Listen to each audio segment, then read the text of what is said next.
On the verge of. दोस्तों, आपने अंग्रेजी किताबों में ये ऑन द वर्ज ऑफ तो जरूर देखा है, क्योंकि ये इंग्लिश न्यूज़पेपर में, इंग्लिश बुक्स में, इंग्लिश मैगजीन्स में ये हमेशा दिखाई देता है। इसका मतलब है के कगार पर।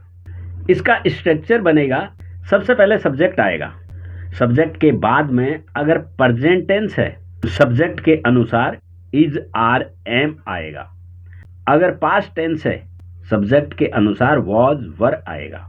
उसके बाद ऑन द वर्ज ऑफ आएगा, ऑन द वर्ज ऑफ के बाद में ऑब्जेक्ट आएगा, और अगर कोई वर्ब है तो वर्ब में आईएनजी आएगी। कुछ सेंटेंस बने हुए हैं, शुरू कर लेते हैं।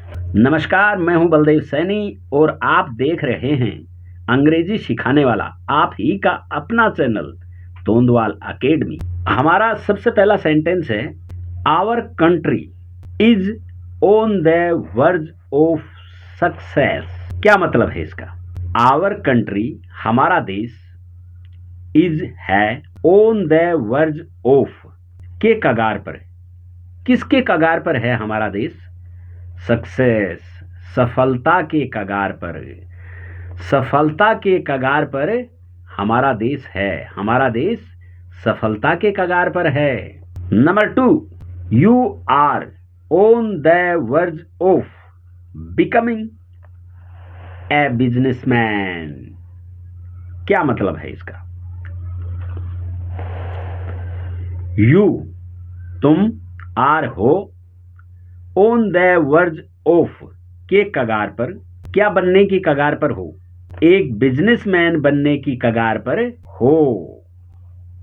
You are on the verge of becoming a businessman. तुम एक बिजनेसमैन बनने की कगार पर हो। Number 3, my friend is on the verge of becoming an actor. क्या मतलब है इसका? माई फ्रेंड, मेरा दोस्त, इज है, ऑन द वर्ज ऑफ, क्या बनने की कगार पर है? एन एक्टर, एक एक्टर बनने की कगार पर है। Number 4, his sister is on the verge of death. क्या मतलब है? हिज सिस्टर, उसकी बहन, इज है, ऑन द वर्ज ऑफ, के कगार पर। किसके कगार पर है? डेथ, मौत के कगार पर है। उसकी बहन मौत के कगार पर है। उसकी बहन के कैंसर है, इसलिए वो मौत के कगार पर है। Number 5, she was on the verge of going bankrupt. क्या मतलब है? शी, वह, वॉज, थी, on the verge of going bankrupt, क्या होने की कगार पर थी? वह बैंकरप्ट होने की कगार पर थी।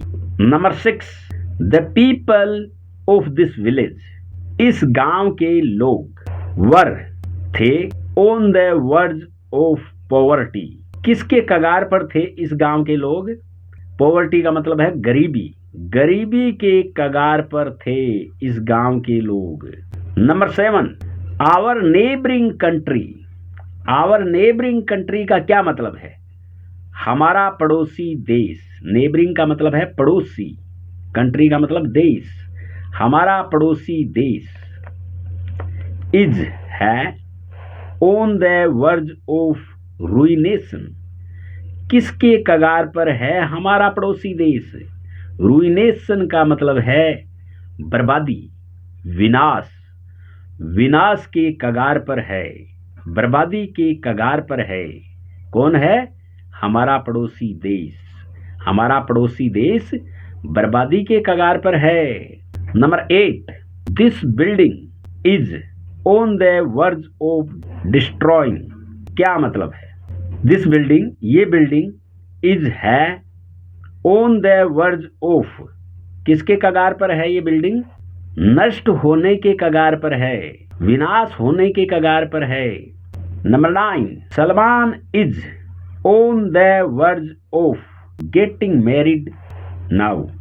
सलमान, इज है, ऑन द वर्ज ऑफ, क्या होने की कगार पर है सलमान? गेटिंग मैरिड नाउ, अब शादी करने के कगार पर है Salman. Number 10, he is note, वह नहीं है, ही इज नोट, वह नहीं है, on the verge of saying anything, वह नहीं है, किस कगार पर नहीं है, कुछ कहने के कगार पर वह नहीं है। इस वीडियो में इतना ही, मिलते हैं अगले वीडियो में, तब तक आप खुश रहिए, मुस्कुराते रहिए और कुछ ना कुछ नया सीखते रहिए। सेंटेंस अगर आपको समझ में आए हैं तो आप कमेंट में लिखकर ज़रूर बताना कि हमें ये सेंटेंस समझ में आ रहे हैं। Thanks for watching.